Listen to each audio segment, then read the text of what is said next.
Things were simpler back in the old days, right? Everything was less complicated way back when. Folks would just rise with the sun, go to work in the fields, eat simple, wholesome fare all day long, and sleep soundly that night before doing it all again the next day.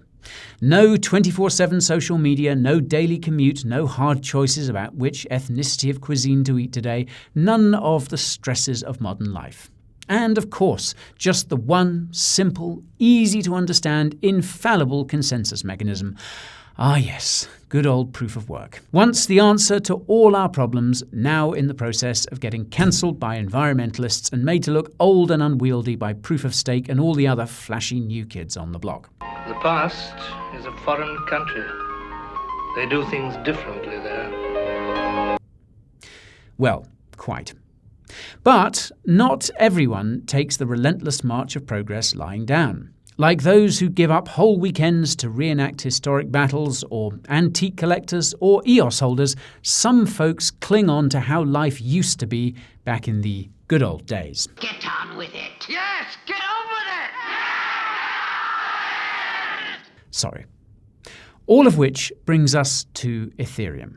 Now, when the merge finally took place last month, most of us were excited about the move to proof of stake and the beginning of a new era for the biggest ecosystem in crypto.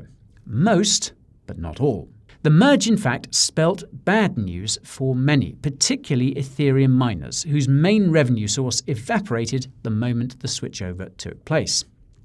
Even in the cutthroat world of crypto, having your entire business model upended in one fell swoop is bound to sting. Then, of course, there are those who, with some justification, believe wholeheartedly that proof of work is the only true consensus mechanism and that proof of stake is just waiting to be corrupted by wealthy institutions and bent to their evil ends. And, to be fair, there are lots of reasons to love proof of work, even if it does use the same amount of energy as United States, Canada, Mexico, Panama, Haiti, Jamaica, Peru. Well, take your pick. So, could these folks unite in the face of the merge and make sure a good hard fork didn't go to waste? Of course they could. This is crypto. As the merge got ever closer and the crypto community began to realize that, yes, it was in actual fact going to go ahead this time, the clamor around how to preserve a version of Ethereum that still used proof of work grew ever louder. The age of ETH-PoW was upon us.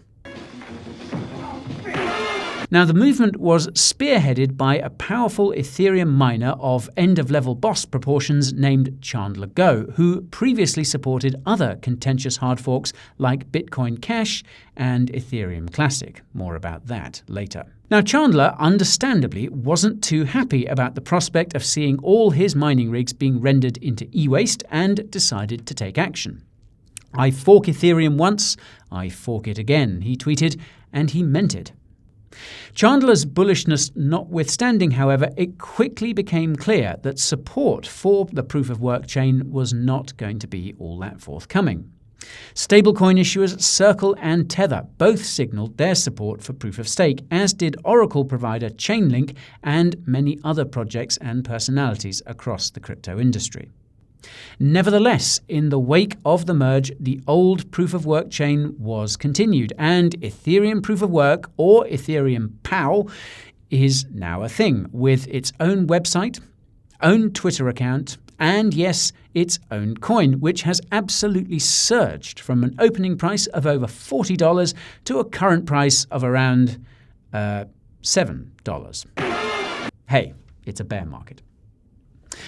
So, the question here is, was the decision to fork Ethereum and continue mining the old proof-of-work chain one taken because Ethereum miners wanted to keep making money, or was it a genuine attempt by some true believers to maintain what they saw as Ethereum's integrity?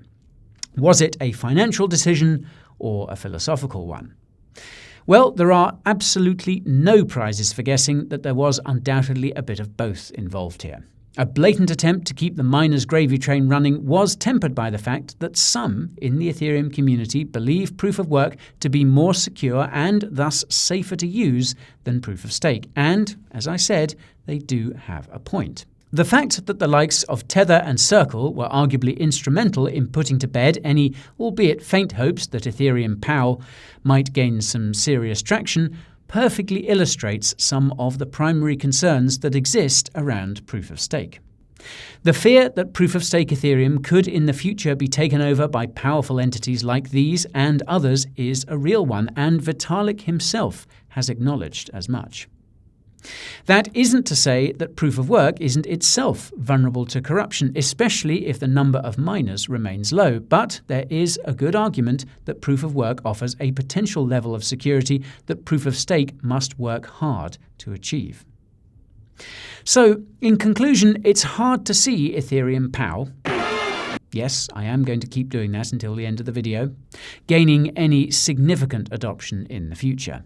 The Ethereum community has not embraced it, and unless we see a serious corruption of proof-of-stake by institutions or governments take place, that isn't likely to change.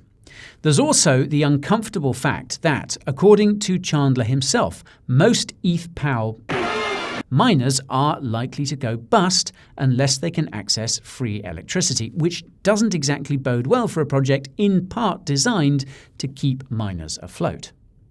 And it's not even like Ethereum PoW is the only proof-of-work rival to Ethereum anyway, because Ethereum Classic has existed since the 2017 hard fork that took place in the wake of the DAO hack, even if Charles Hoskinson has flipped its Twitter account over to become the official one of his Ergo side project, which is, quite frankly, a subject that this video cannot possibly do justice to.